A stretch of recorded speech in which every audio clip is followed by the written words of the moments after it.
During the late 1500s, Mary Stuart, the Queen of Scotland and also Elizabeth I's cousin, was a dedicated Catholic who had sought refuge in England when the people of Scotland became Presbyterian. Refuge, however, was not the only reason why Mary was there. Her ultimate goal was to take the throne from underneath Elizabeth I, and of learning this plan, Elizabeth beheaded her cousin, keeping the throne. Elizabeth I was a very popular queen, leading to many kings across the land wanting to marry her. One of these kings included Philip II of Spain. During this time, Philip tried to have England convert from Protestant to Catholic. Elizabeth pretended to be friends with Philip and used this advantage to encourage sailors to raid Spanish Armada ships. One of these sailors was Francis Drake, who made $600,000 from a raid and was knighted by Elizabeth herself. Philip soon found out about these raids and decided to create a new armada, which consisted of 130 ships, the largest fleet of that time.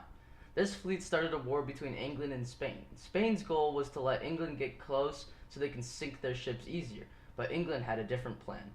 England fought from long range so they could break the crescent shape the armada formed. As Spanish ships began to go through the English Channel, the English fleet attacked the ships, causing them to break formation, leading to the retreat of the Spanish Armada. This victory was seen as a victory for Protestants over Catholics, which led to Spain's decrease in power. This victory also allowed England to start colonizing places such as America. As England began to colonize more, they started to run out of funds. This led to an idea known as joint stock companies, where people invest money into venture. As time went on, Elizabeth soon died, leaving all of her problems to her successor, which at the point was not clear. So James I stepped up and took control of both England and Scotland at the same time. This amount of power got to James's head, and he began to feel that he had the divine right to complete power. Although James wanted this, Parliament also needed some sort of power. This was the same situation with Elizabeth, although this time James could not flatter Parliament, so he could not have his complete power. Some more time passes and James I dies, leaving the throne to Charles I. Charles was a proud man who wanted money, so he decided that the best way to make money was to go to war with Spain. Of course, being logical, Parliament said no to his funding, and because Charles was eager and wanted to start the war, he had to sign something known as the Petition of Rights. These rights stated that the king wouldn't imprison subjects without a cause, the king couldn't force taxes without Parliament's consent, he wouldn't house soldiers in a house without consent, and he would not impose martial law during a time of peace. Because Charles did not want to deal with Parliament, he decided not to sign this petition, and for 11 years did not associate with Parliament. Charles began to tax the people heavily so he could fund his plans. Also, he made all the Puritans go to America. Later, Charles chose William Laud to become Archbishop. Laud began to force Presbyterians to also go to America, and because the Scots were Presbyterian, they started to revolt. The Scots began to build an army, and because Charles had no money, he could not attack them. And realizing this, he goes back to Parliament for money, and in doing this was forced to sign the earlier agreement. As time went on, Charles got 400 swordsmen to go and invade the House of Commons, a lower part of Parliament. This evidently backfired, causing Charles to flee to the north with the people that were still loyal to them. Charles heading to the north caused a civil war, which faced the Northerners, or the Cavaliers, versus Parliament in the south. During this time, Parliament did not have a good leader, so they went and hired Oliver Cromwell. In the end, Oliver Cromwell and his forces defeated the Cavaliers, but this wasn't the end of the battle. Parliament ended up losing control of Cromwell and his forces, and in desperation sided with King Charles. Even with the king's help, Cromwell defeated them and went into London to take over Parliament. The new Parliament brought King Charles into trial for treason. He was found guilty and was publicly executed.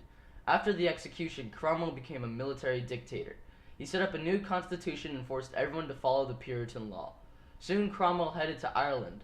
For years, all kings had struggled with Ireland, but Cromwell went and killed everyone in Drogheda and began to set up counties for the English in Ireland.